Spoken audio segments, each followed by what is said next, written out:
Ladies and gentlemen, welcome to a new episode of League Chat with the Stat for the first time in 2022. I know it's been so long and I apologize for not showing up earlier towards the back end of last year and earlier this year. It has been a very long time since I've actually been behind the desk. It's good to be back. I just wanted to thank you all for your support over the off-season. Has been really appreciated. Everyone's still listening into the podcast, still tuning into old episodes and just getting a feel of missing 2021 during the off-season. So I do appreciate your support there. Look, very excited. First episode of 2022. Great to be back in the hot seat. Upgraded the area a little bit. Just trying to mix and match a few things. Trying to make this area look a little bit prettier than what it is at the moment. But look, I'm very stoked. I'm really happy to be back. It's been a long off-season. Round one's just around the corner. But I want to preview every team. We're going to do a two-part series. We're going to start with the bottom 8 of previewing every team. So we're going to do their gains, their losses, and the big question marks hanging about their season. Like I said, we're going to start off from 16th to 9th in this particular episode. And then the next episode of part 2, we'll be doing 8th to 1st. So we'll go in the order of the teams finishing from 16th to 9th. We'll start off with the Canberra Bankstown Bulldogs. And look, they've recruited really well in a lot of areas. They've signed Tavita Pangai from the Broncos, Josh Addo-Carr, Matt Burden from Panthers, and Addo-Carr, Max King from the Storm, Duffy from the Dragons, Brent Naden from the Panthers, Braden Burns from Rabbitohs, Reece Hoffman from the Tigers, Isaac Lumi from the Storm, Paul Vaughan from the Dragons, and Josh Cook from the Rabbitohs. So big recruitment there from the Dogs. They had also signed John Asiata, but due to the vaccination stance, he quit the club and is now playing for the Leigh Centurions in the Super League.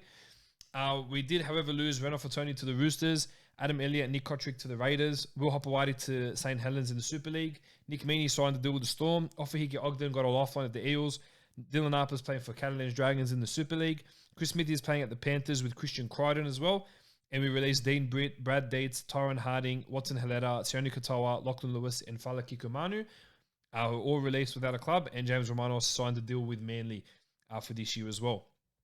So there's big question marks hanging around the Canterbury Bankstown Bulldogs. This is the most aggressive they've recruited in a very long time. Kind of reminds me of how they recruited in 2012 when they had all their big signings come through, such as, at the time, Ennis, Goodwin, Pritchard. So it's a big time for the Bulldogs, 10 years on.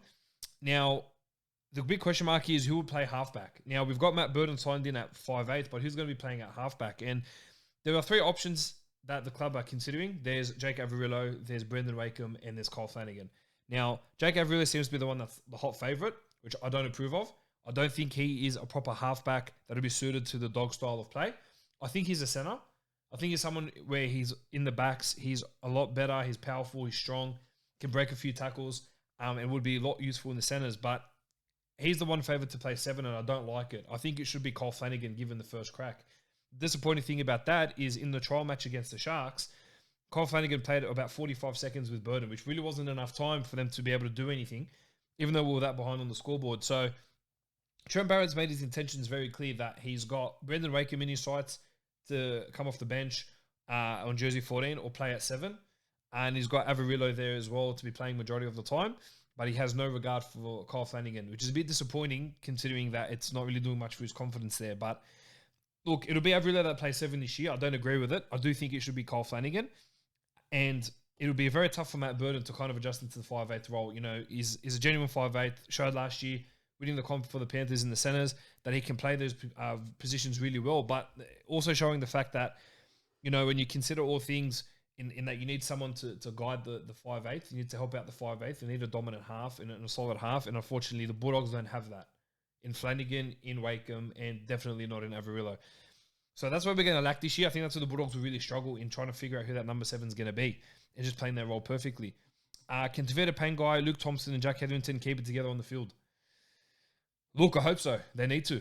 Tavita Pangai kind of lost his cool in the trial and just kind of snapped it over absolutely nothing. So he's got to really tame that down, keep that aggression for the 80 minutes we need him for week in, week out. Luke Thompson started the year last year off a month's suspension for blinding James Tamo the year before. So he will need to have another big year and try to stay off and away from the judiciary, while Jack Hetherington needs to change his whole technique altogether. I love that he's aggressive, but he needs to change the technique because they need to stay on the field. These 3 are massive forwards. These aren't guys that are, who I consider useless forwards. I think they're all talented, and I think they all bring something to the team. So they have to be on the field, and they're pretty much our most experienced. So without them on the field, we're going to really struggle a lot. Will Matt Duffy score himself a new contract and improve in his defense? Look, judging from what I had seen in the trial, Duffy was very, very good in attack. Like, just knew when to throw the ball, when to cut through the line, knew what he needed to do. But when he came to defense, he looked all sorts. He looked like there's been zero improvement from the time he was at the Dragons to now in the offseason at the Dogs. So there's going to be a lot of pressure on him to perform. Like I said, we know what he can do in attack, but it's about bringing that defensive game as well. And the Dogs will be in a lot of trouble if they don't get that fixed up, especially for Matt Duffy's sake. Can Bulldogs score a lot of points this year? Only if we change our attacking structure. If the Bulldogs can find a way to change their attacking structure and involve the likes of Addo, Carr, Naden, TPJ, and Burden, Averillo get mixed in as well as Duffy at the back, we could really be something this year. However, with the lack of creativity coming from our halves, especially at number 7, and I'm not taking any shots at Matt Burden. I think he's the complete package. He's probably the best signing we've made out of every signing we've made there. But what we need to do is we need to change our attacking structure so that the Bulldogs can play a style of play where it'll be free-flowing attack. It's consistent. All players get involved, especially the main strike weapons out in Addo Carr and Brent Naden. So it's going to be very interesting to see how they go with that. Judging by the trials, they looked like they just used the exact same tactics as last year, which didn't really work out in their favour. So I do think it's going to be an improvement on last year, but I think it will also be a very long year. And how will Matt Burden go at 6? I think he'll be fine. I think Matty Burden will do well in number 6. He knows how to run the ball really well. He knows exactly what to do.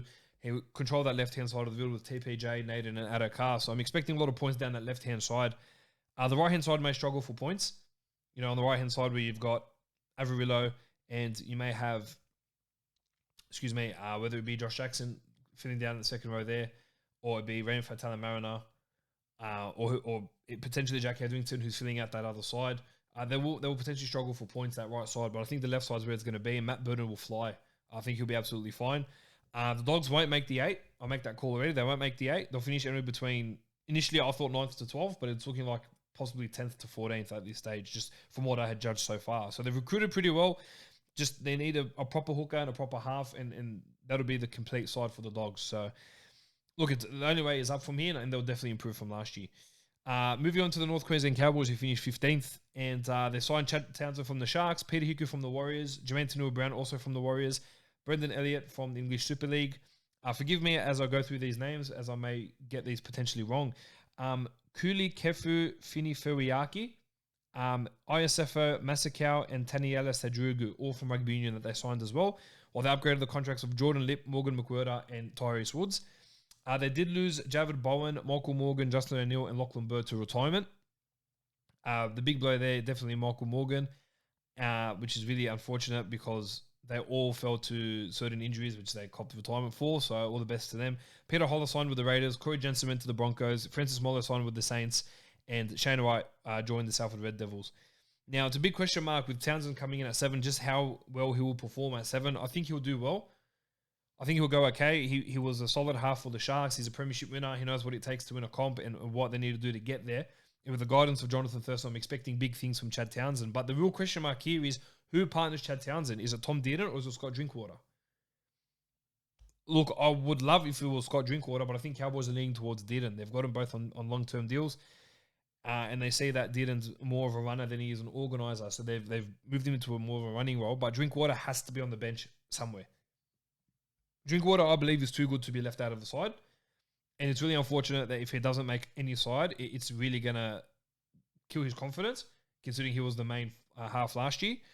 And it's not going to bring any sort of decent value to the side. He needs to be at least a utility. Play half an hour a game at least, if they're not going to have him on for the 480. The signing of Peter Hiku is very valuable. I believe his versatility will definitely help the club, being able to play at fullback in the centres and at 5'8", and he can cover those positions extremely well. So I think they've signed a winner here in Peter Hiku, and I believe he'll bring a lot of experience to the club, and I think he'll handle the pressure really well.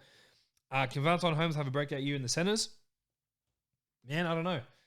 It's an interesting one. They've got Hamiso Tabuai-Fidow filling in at fullback, so to be able to see how they'll go will be one that we'll be watching with great interest and hoping that he has an injury-free year and dominates that centre role. The last question, and probably the biggest one, I feel as I go through this is, will James Tamalolo go back to his best and play big minutes? Now, last year he struggled for confidence, I would say. Was only playing 50 to 55 minutes a game, which is well short of the 80 minutes he was playing week in, week out. Tamalolo and Todd Payton need to work their crap out because they cannot be at loggerheads like they were last year in terms of how many minutes they're going to play. Dean Young did confirm that he'll be playing bigger minutes this year, so I'm expecting, if they're going to be bigger minutes, I'm expecting anywhere between 65 to 70 minutes a game. So those are the big things I'm really expecting. So it'll be interesting to see exactly how they will use Tamalolo. I believe he has to be playing 80 minutes every week. Nothing less, obviously bar from injury. The influence that he brings to the side in attack, in defense, his leadership on the field is unmatched, and they have no one else to kind of match that experience with him. They might have Townsend now, but Tamalolo is a whole different beast. So I think Tamalolo needs to be playing 80 minutes every week, but he's getting an increase in his minutes, which is going to be good, but I think it'll be 65 to 70. But it'll be interesting to see how he goes this year.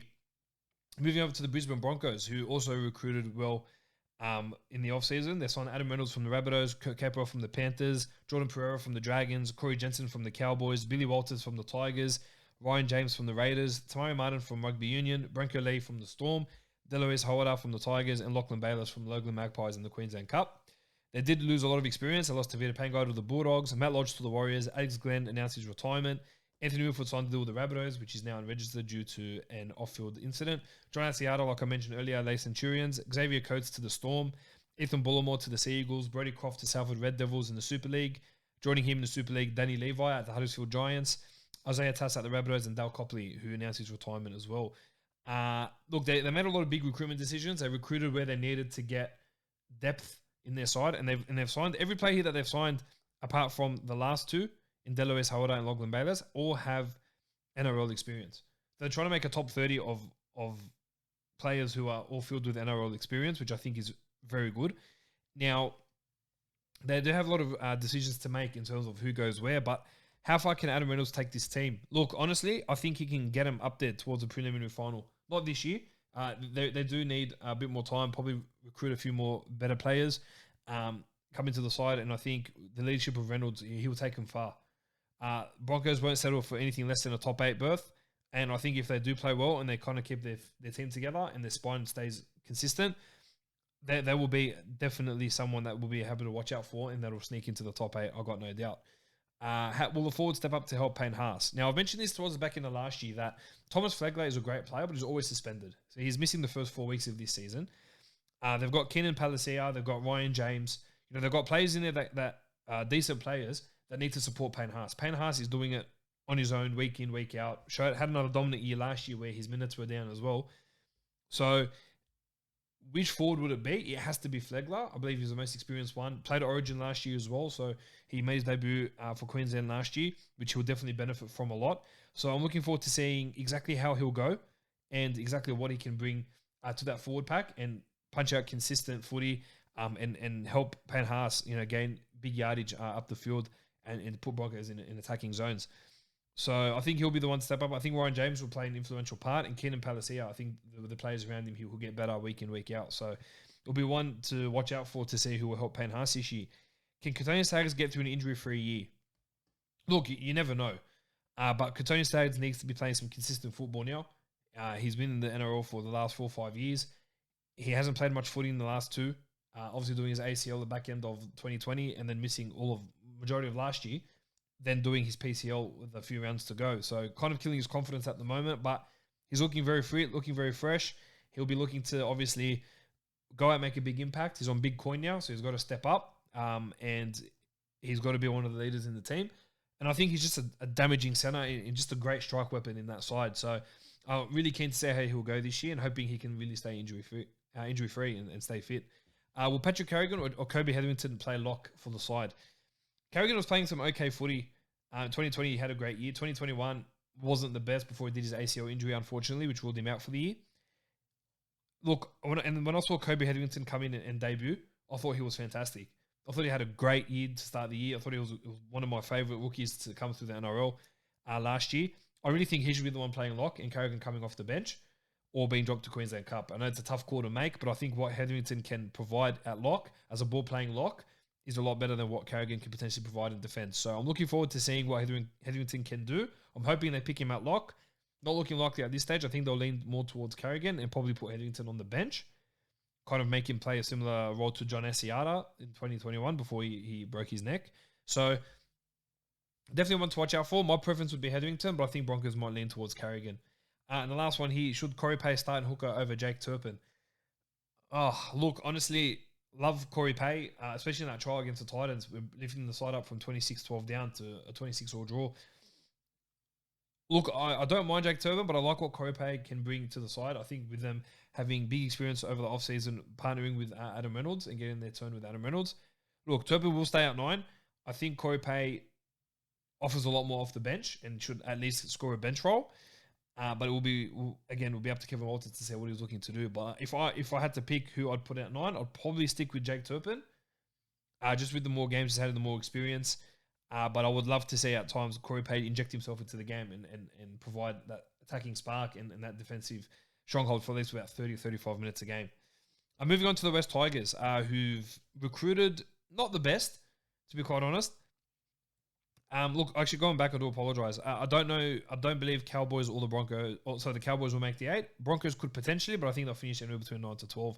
Now I'm actually moving on to the Tigers. Tyrone Peachy will sign to the Tigers from the Titans. They signed Jackson Hastings and Oliver Gildart from the Wigan Warriors in the Super League.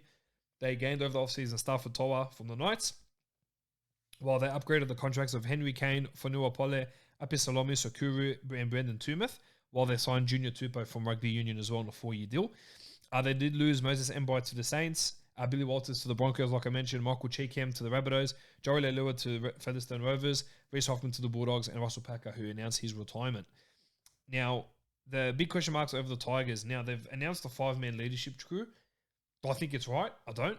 I think it's pretty stupid to have 5 different captains in the side. But that's something that they've decided upon. But it just goes to show that there's no real leadership in that side. But the big question marks is, can Jackson Hastings impress the Tigers this year and be impressive in the NRL?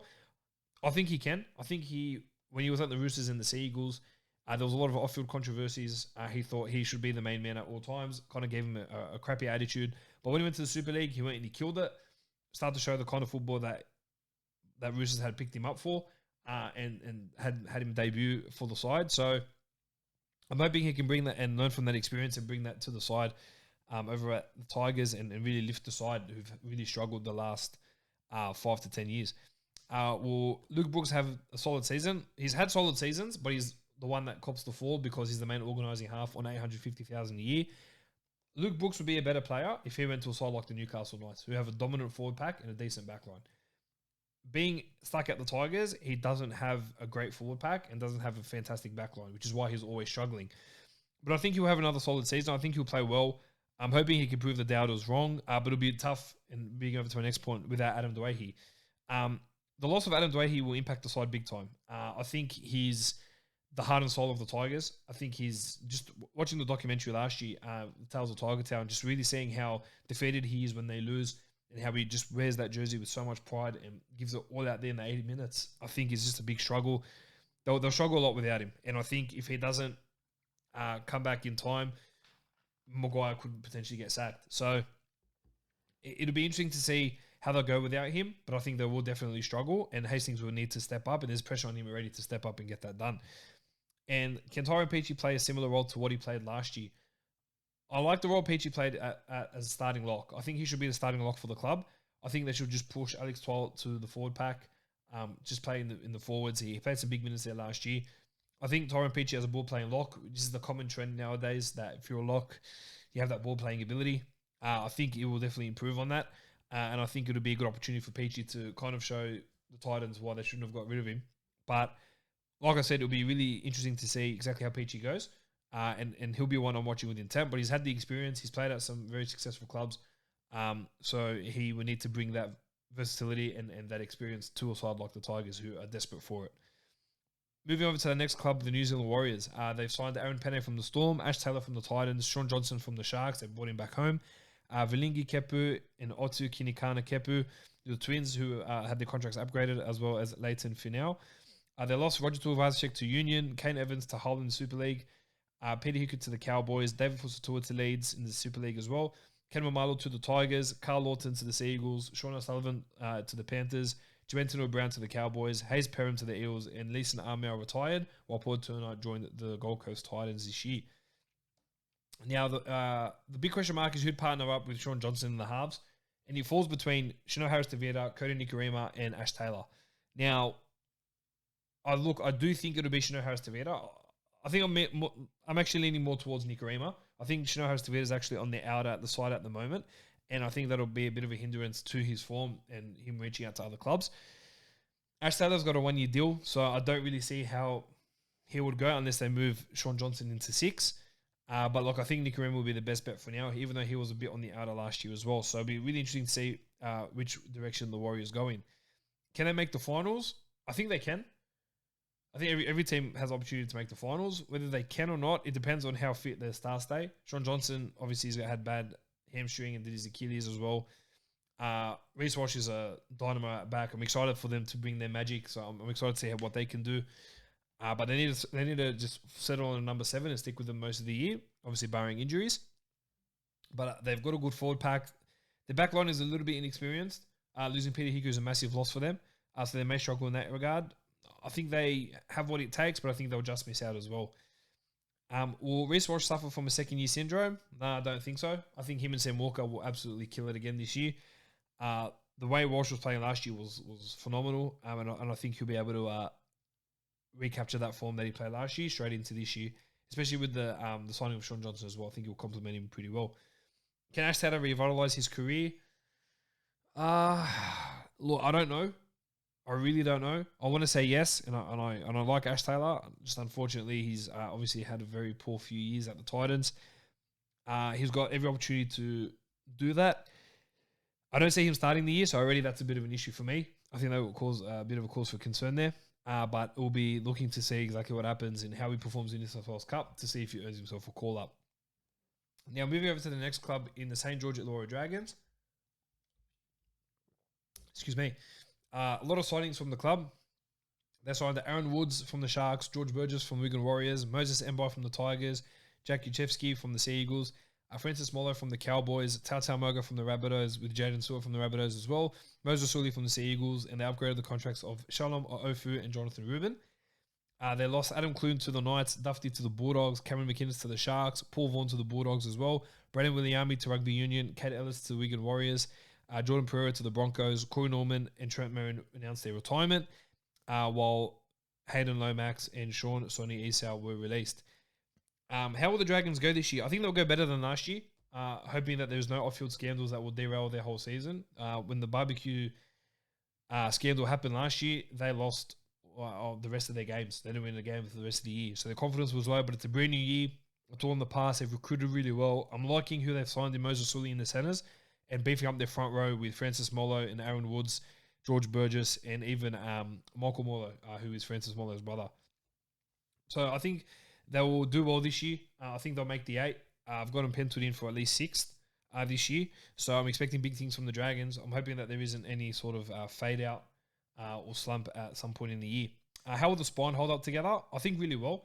I really like this Tyrell Sloan kid at fullback, and I'm loving Talatau Amoni at 5'8". I think that them two will be starting come round 1.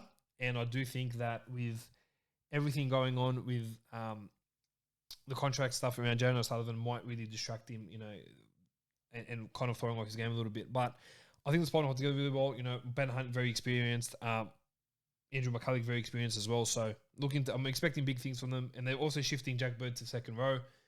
And there's a lot of things that are happening there. So I think they'll hold really well. And I think they've got the depth to really cause some damage this year. So just a matter of seeing how they can get that done. Will George Burgess make a successful comeback and have a big year for the Dragons?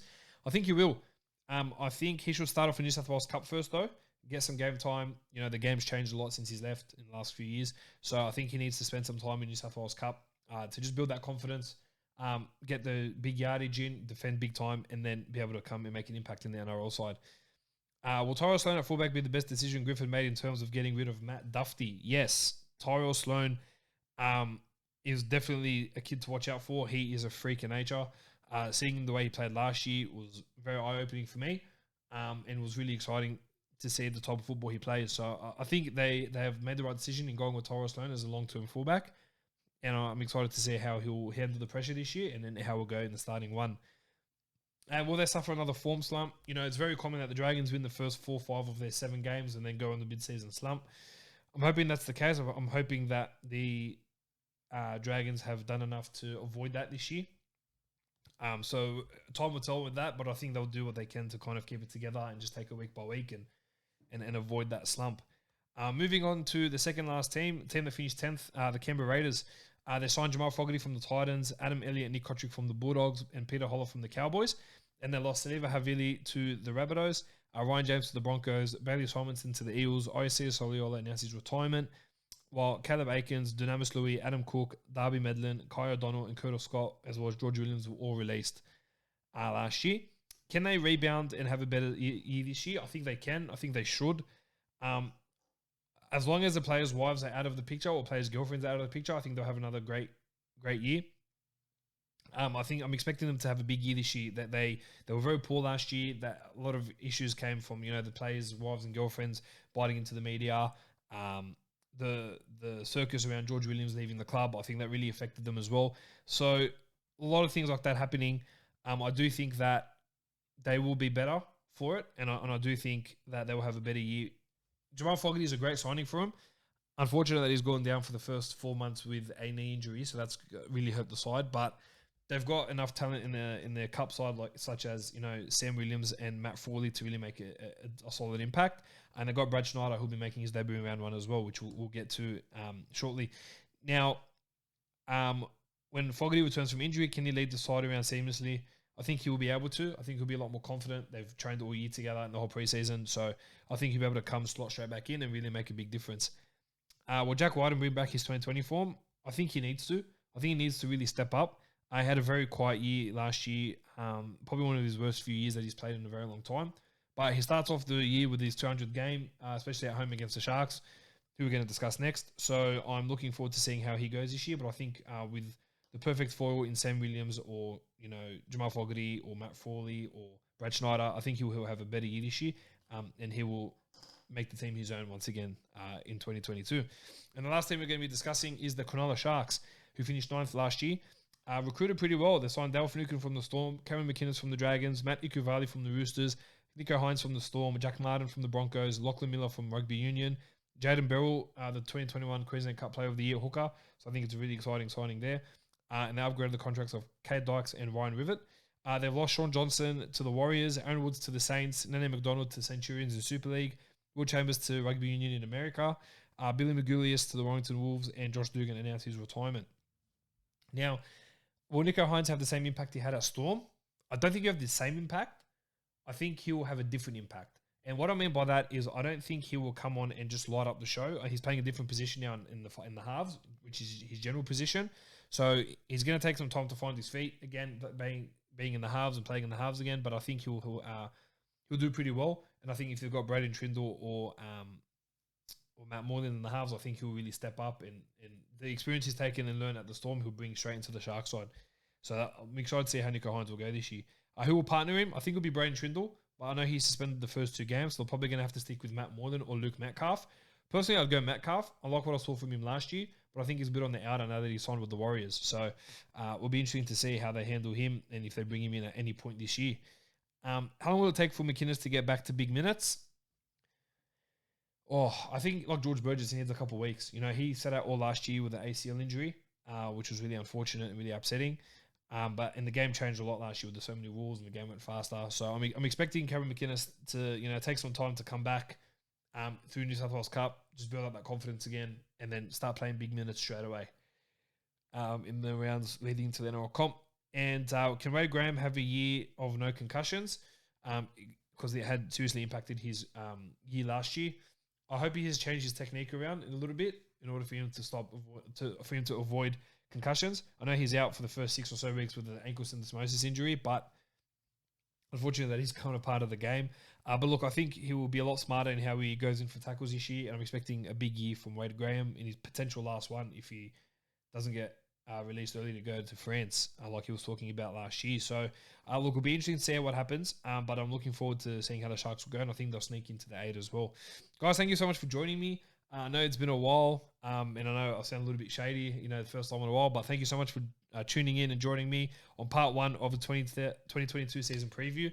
Now, you know where we are on socials: Facebook, Instagram, YouTube, potentially TikTok, so stay tuned for that. I've got some exciting news coming up in terms of a tipping comp. We teamed up with a great team over at Fanzo, which I'll get to in the next podcast. So more information coming out soon for that. But yeah, guys, get ready for part 2. We're going to go through the top 8 that finished last year in the order that you see behind me. So very excited for this year. Pumped to be back. I'm so excited that I'm back and that we'll be going through every week with you guys. Hopefully trying to release a bit more content, majority through the podcasting stream. So excited for that as well. But look, as I said, I appreciate your time. Thank you for joining me. Thank you for tuning in once again. You guys enjoy yourselves, take care, and get ready for part 2 of the 2022 season previews. All the best, guys. Take it easy.